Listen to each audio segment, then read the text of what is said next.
સ્વચ્છતા મુદ્દે અમદાવાદ શહેરને એવોર્ડ મળ્યો છે। કેન્દ્રના શહેરી વિકાસ મંત્રાલયે અલગ અલગ કેટેગરી માટે એવોર્ડ જાહેર કર્યા, જેમાં સ્વચ્છ સર્વેક્ષણ 2019 અંતર્ગત અમદાવાદને એવોર્ડ આપ્યો છે, જેમાં 10 લાખથી વધુ વસ્તી ધરાવતા શહેરમાં અમદાવાદ અવ્વલ આવ્યું।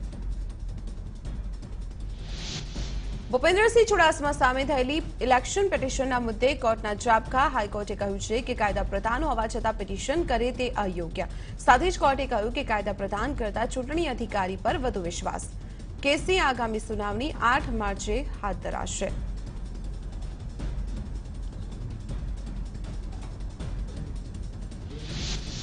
લોકસભાની ચૂંટણીને લઈને કોંગ્રેસે ઉમેદવારોની પસંદગીને લઈ કવાયત શરૂ કરી છે। દિલ્હીમાં થોડીવારમાં કોંગ્રેસના મહાસચિવ કેસી વેણુગોપાલની અધ્યક્ષતામાં સ્ક્રીનિંગ કમિટીની બેઠક મળશે, જેમાં ગુજરાત કોંગ્રેસે 26 બેઠકોના ઉમેદવારોની યાદી પર મંથન કરવામાં આવશે।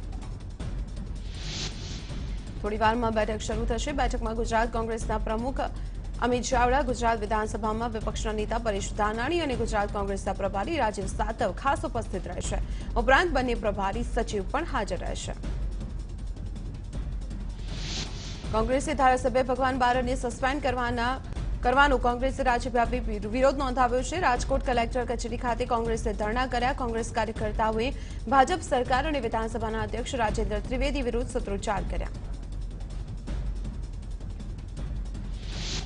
અમદાવાદ કલેક્ટર કચેરી બહાર કોંગ્રેસે ધરણા યોજ્યા અને કલેક્ટરને આવેદનપત્ર આપ્યું। વિરોધ પ્રદર્શનમાં શહેર કોંગ્રેસ પ્રમુખ શશિકાંત પટેલ, ધારાસભ્ય હિંમતસિંહ પટેલ, શૈલેષ પરમાર, ગ્યાસુદ્દીન શેખ, ઇમરાન ખેડાવાલા અને કોર્પોરેશનના વિપક્ષના નેતા દિનેશ શર્મા હાજર રહ્યા।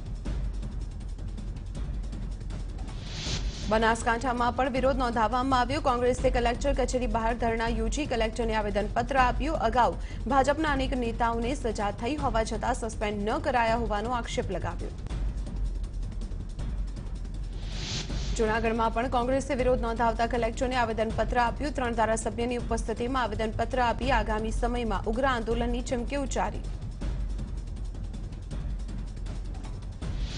કોંગ્રેસના તલાલાના ધારાસભ્ય ભગવાન બારડને વિધાનસભ્ય તરીકે ગેરલાયક ઠેરવવા મામલે વિધાનસભાના અધ્યક્ષ રાજેન્દ્ર ત્રિવેદીએ પ્રતિક્રિયા આપી। તેમણે કહ્યું કે આ નિર્ણય ઉતાવળે નથી લેવાયો અને બંધારણની મર્યાદામાં રહીને જ નિર્ણય લેવાયો છે।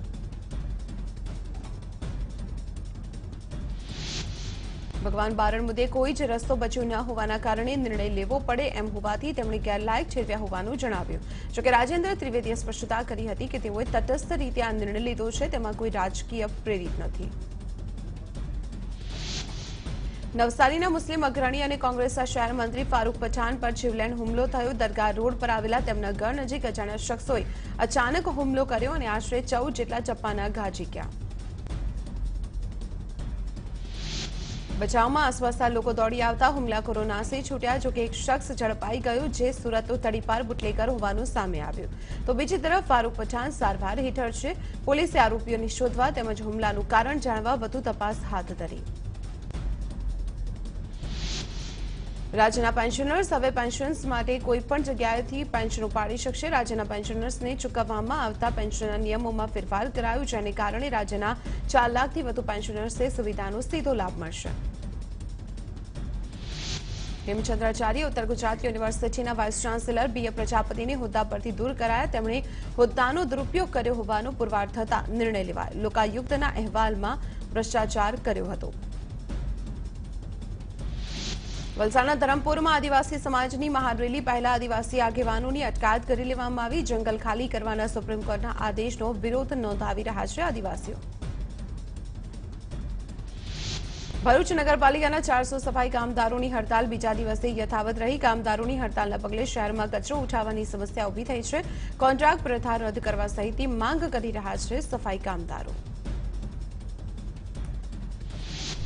અરવલ્લીમાં સફાઈ કામદારોની હડતાલ બીજા દિવસે પણ યથાવત રહી। કામદારોએ અર્ધનગ્ન હાલતમાં વિરોધ નોંધાવ્યો અને મોદી વિરોધી છાજિયા લીધા। જિલ્લામાં ફરજ બજાવતા 700 સફાઈ કામદાર વિવિધ માંગોને લઈને હડતાલ પર છે।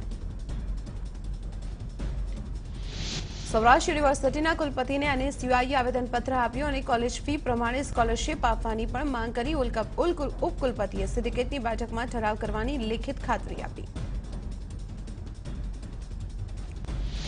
જામનગરમાં બિલ્ડર એસોસિએશન કમિટીએ આંતરિક સુવિધાના કારણે બંધ કરેલી મંજૂરી ફરી શરૂ કરવા મુદ્દે આવેદનપત્ર આપ્યું. મોટી સંખ્યામાં બિલ્ડર મનપા કચેરીએ પહોંચ્યા અને રજૂઆત કરી.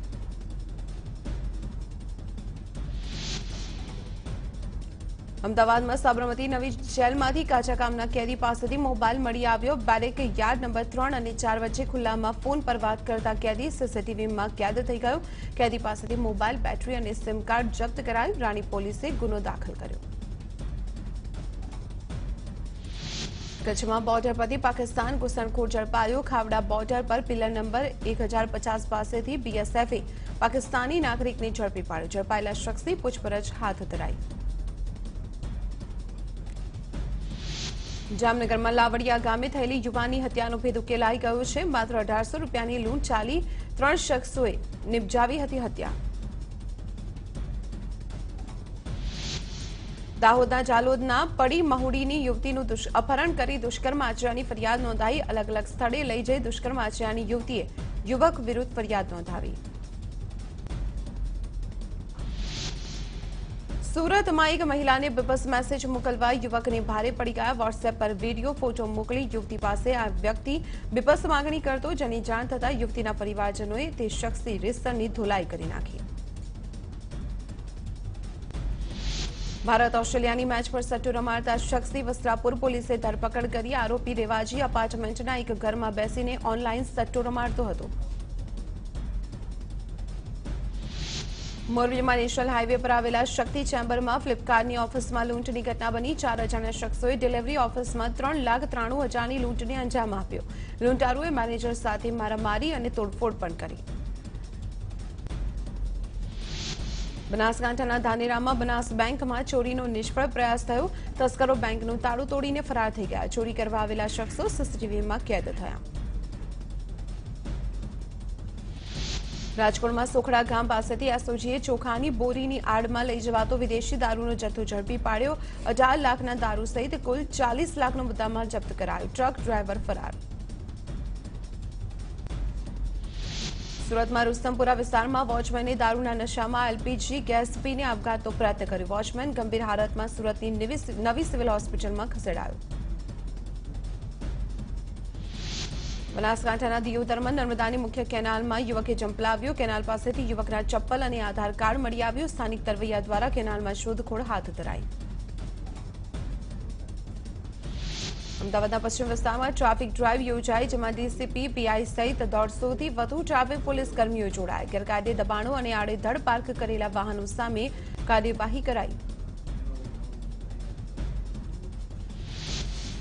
સુરેન્દ્રનગરમાં છકડો અને ટ્રેક્ટર વચ્ચે અકસ્માત સર્જાયો, જેમાં 5 મહિલા ઇજાગ્રસ્ત થતા સારવાર માટે ખસેડાઈ. લીંબડીના ઊંચડી ગામ નજીક અકસ્માતની આ ઘટના બની.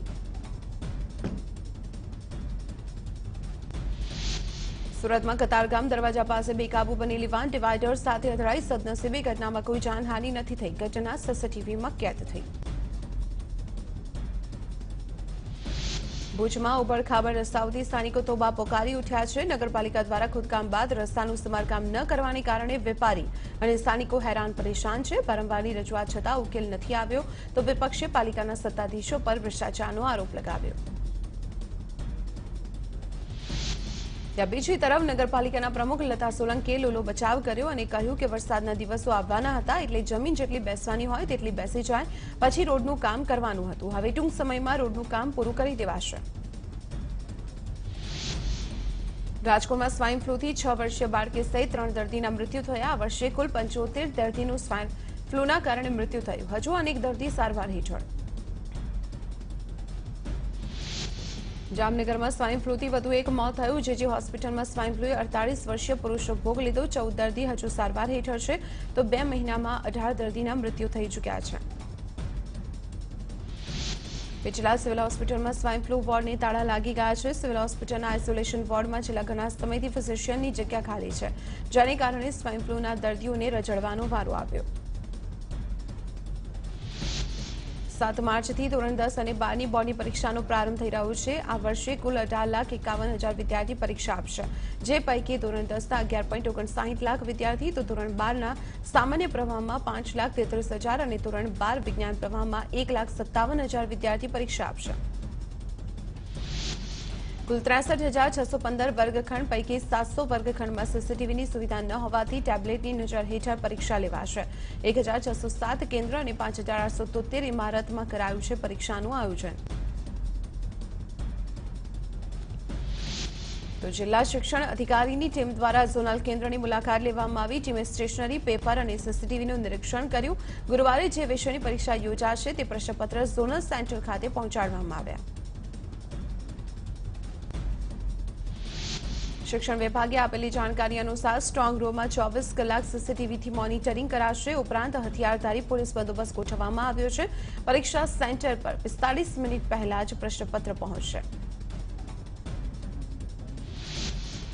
અરવલ્લીના મોડાસામાં પવન સાથે વાવાઝોડું ત્રાટક્યું. વંટોળને કારણે શહેરના સહયોગ 4 રસ્તા પાસે મૂકેલું ટ્રાફિકનું કેબિન હવામાં ફંગોળાઈ ગયું. આ સાથે જ હવામાં ધૂળની ડમરીઓ ઉડતા સ્થાનિકોને મુશ્કેલીનો સામનો કરવો પડ્યો.